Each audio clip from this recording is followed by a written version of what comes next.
Mayor Polly, alderpersons, and fellow citizens. My name is Linda Anderson, and I'm here tonight on behalf of Rock Island Preservation Society. May is National Historic Preservation Month, and the theme for this year is Celebrate America's Treasures. Here in Rock Island, 3 events have been scheduled to celebrate Historic Preservation Month and our historical treasures. The first has already taken place. It was Broadway Historic District's great unveiling. The home that was unveiled on Saturday, May 7th was the turn-of-the-century cottage at 1211 19th Street. On Sunday, May 22nd, Rock Island Preservation Society and Highland Park Historic District Neighborhood Association will host a neighborhood walking tour of Highland Park, Rock Island's premier locally designated historic district. The tour features 31 homes in a wide variety of architectural styles, including Queen Anne, Prairie, American Foursquare, Georgian Revival, English Cottage, and Dutch Colonial Revival. There is even a rare Mission Revival home built in 1911. Many of the homes were designed by Rock Island architect George Studehauer, including his own family home located in the district. Several of the homes are linked to John Looney, Rock Island's own renowned gangster. The guided outdoor walking tours will last about 1 hour and will combine architecture and history into the story of Highland Park. Tours are free and open to the public. Small tour groups will leave from the corner of 21st Street and 17th Avenue between the hours of 12 noon and 2:30 p.m. And we hope some of you here tonight will certainly be able to come and join us in the tour. Our third event in celebration of Historic Preservation Month is a presentation of Rock Island Preservation Society's annual Historic Awards here tonight. Rock Island Preservation Society has presented these awards since the early 1980s. Over the years, nearly 200 awards and certificates of recognition have been presented. Recipients include the City of Rock Island, businesses, homeowners, religious congregations, not-for-profit groups, the media, and preservation advocates. Honored projects have ranged from full building restorations to replacement of copper gutters. So at this point, I'd like to ask the Mayor to come and join us. This year we'll be presenting just a single award. And unlike our previous award winners, this home would best be described as an example of recent past architecture. And just what is recent past architecture? From futuristic coffee shops and soaring airport terminals to the homes of the post-war suburbs, 20th century architecture embodies the aspirations, priorities, challenges, and successes of our recent history.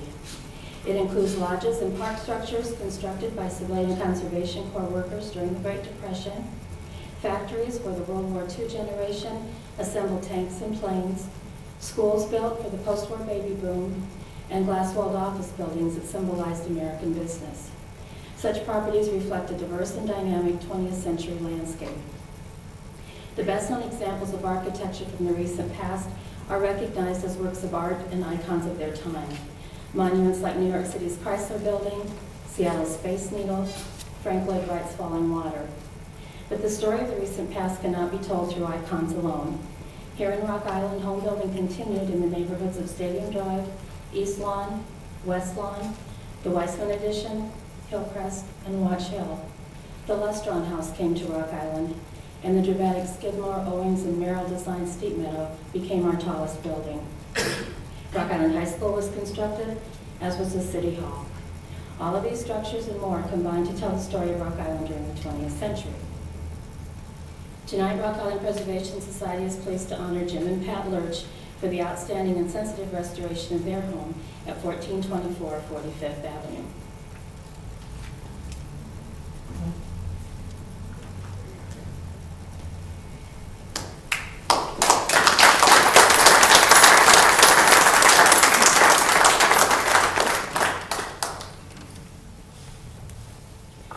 Built in 1948, the brick house is typical of the style referred to as mid-century modern. It was built by Al Kurth, who was the father of Jim's Aunt Lillian Kurth Lerch, and has been in the family since that time. The home has always been well maintained, and there was no need for a restoration project until July 21st, 2008, when it was caught in the sheer winds of the 6 a.m. derecho that hit South Rock Island. In contrast to a tornado or a cyclone, a derecho is defined as straight rather than circular winds of exceptionally high sustained intensity. 3 massive oak trees fell, with one taking a significant part of the Lerch home with it. Awakened by the noise in the early morning storm, the family felt rain in their faces as the roof opened to the skies. Fortunately, there were no injuries.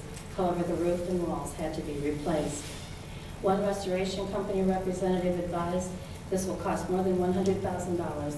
I just tear it down and start over." That was unacceptable to the Lerches, who instead chose to restore their home.